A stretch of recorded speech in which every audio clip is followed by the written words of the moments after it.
అంబేద్కర్ పూలే ఆలోచన విధానంతోనే జనసేన పార్టీని ముందుకు తీసుకెళ్తానని ఆ పార్టీ అధ్యక్షుడు పవన్ కళ్యాణ్ స్పష్టం చేశారు. దేశంలో కులాలు అంతం కావాలన్న పవన్ మార్పు రాజకీయాలే జనసేన పార్టీ లక్ష్యమని పునరుద్ఘాటించారు. ఖమ్మంలో పార్టీ సమన్వయకర్తలతో సమావేశమైన పవన్ బాధ్యతతో కూడిన రాజకీయాలు చేసేందుకే తెలుగు ప్రజల ముందుకొచ్చానని తేల్చి చెప్పారు.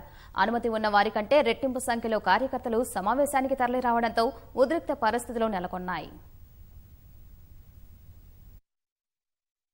తెలంగాణలో రాజకీయ యాత్రకు శ్రీకారం చుట్టిన జనసేన అధినేత పవన్ కళ్యాణ్ ఉమ్మడి ఖమ్మం జిల్లా పర్యటన విజయవంతంగా ముగిసింది. కొత్తగూడెం ప్రధాన వీధుల్లో ప్రత్యేక వాహనం ద్వారా ప్రజలు అభిమానులకు అభివాదం చేస్తూ ముందుకు కదిలారు. అనంతరం భారీ కాన్వాయ్ ద్వారా ఖమ్మం చేరుకున్న పవన్ కళ్యాణ్ స్థానిక ఎంబీ గార్డెన్లో ఏర్పాటు చేసిన పార్టీ సమన్వయకర్తల సమావేశంలో పాల్గొన్నారు. ఈ సందర్భంగా కిక్కిరిసిన జనసందోహం మధ్య కార్యకర్తలకు జనసేన పార్టీ సిద్ధాంతాలు, పార్టీ లక్ష్యాలను దిశానిర్దేశం చేశారు. రాజకీయ వ్యవస్థలో మార్పు తీసుకురావడమే జనసేన లక్ష్యమన్న పవన్ ఆ దిశగా జనసేన కార్యకర్తలు ముందుకు వెళ్లాలని పిలుపునిచ్చారు. ఈ సందర్భంగా ఖమ్మం నగరంలో ఉచితంగా వృద్ధులను చేరదీస్తున్న లక్ష్మమ్మ అనే మహిళకు పవన్ పాదాభివందనం చేశారు. సినిమాల్లో ఉంటే నన్ను ఒక్కరు విమర్శించరు, అందరూ ప్రేమిస్తారు. కానీ రాజకీయాలకు రాగానే ప్రతి ఒక్కరిని తిట్టడానికి అపారమైన అవకాశాలు. కానీ నేను భరిస్తాను. మీరు కొట్టండి, నన్ను తిట్టండి, నా మీద దాడి చేయండి, నేను భరిస్తాను, నేను సహిస్తాను. ఒక్క మాట కూడా ఎదురు మాట్లాడను. నా పని నేను చేసుకుంటే వెళ్ళిపోతాను. నాకు ప్రేమించే వాళ్ళకే సమయం, కానీ ద్వేషించే వాళ్ళకే సమయం లేదు. తాను రాజకీయాల్లోకి వచ్చేందుకు ప్రధాన కారణం నల్గొండ ఫ్లోరైడ్ సమస్యేనన్న పవన్ ఏ రాజకీయ పార్టీకి తాను పక్షపాతిని కానని, ప్రజాసేవకుణ్ణి మాత్రమేనని వ్యాఖ్యానించారు. తన ఆవేశం ప్రజా సమస్యలపైనే ఉంటుందని, వ్యక్తులపై ఉండదని అన్నారు.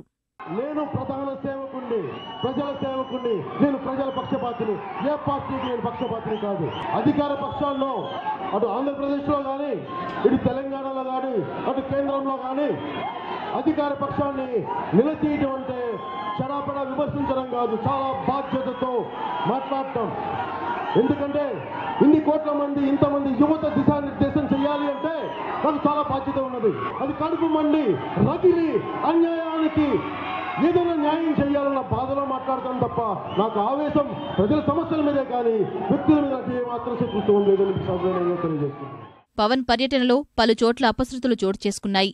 ఖమ్మం వచ్చే మార్గంలో తల్లాడ వద్ద కారులో నుంచి బయటకు వచ్చి ప్రజలకు అభివాదం చేస్తూ ఉండగా ఓ గుర్తు తెలియని వ్యక్తి పవన్ కారుపై చెప్పు విసిరాడు. మరోచోట కాన్వాయ్లో వాహనం ఢీకొని ఓ వ్యక్తి కాలికి గాయమైంది. సభకు జిల్లాకు 300 మంది చొప్పున మాత్రమే అనుమతి ఇవ్వగా పవన్ చేరుకునే సమయానికి భారీగా అభిమానులు తరలివచ్చారు. పవన్ ప్రసంగించే సమయంలో బారికేడ్లు దూకి సభావేదిక వద్దకు దూసుకుపోవడంతో ఉద్రిక్త పరిస్థితులు నెలకొన్నాయి. దీంతో అనుకున్న సమయం కంటే ముందే ప్రసంగం ముగించిన పవన్ హడావిడిగా సభా ప్రాంగణాన్ని వదిలి వెళ్లారు.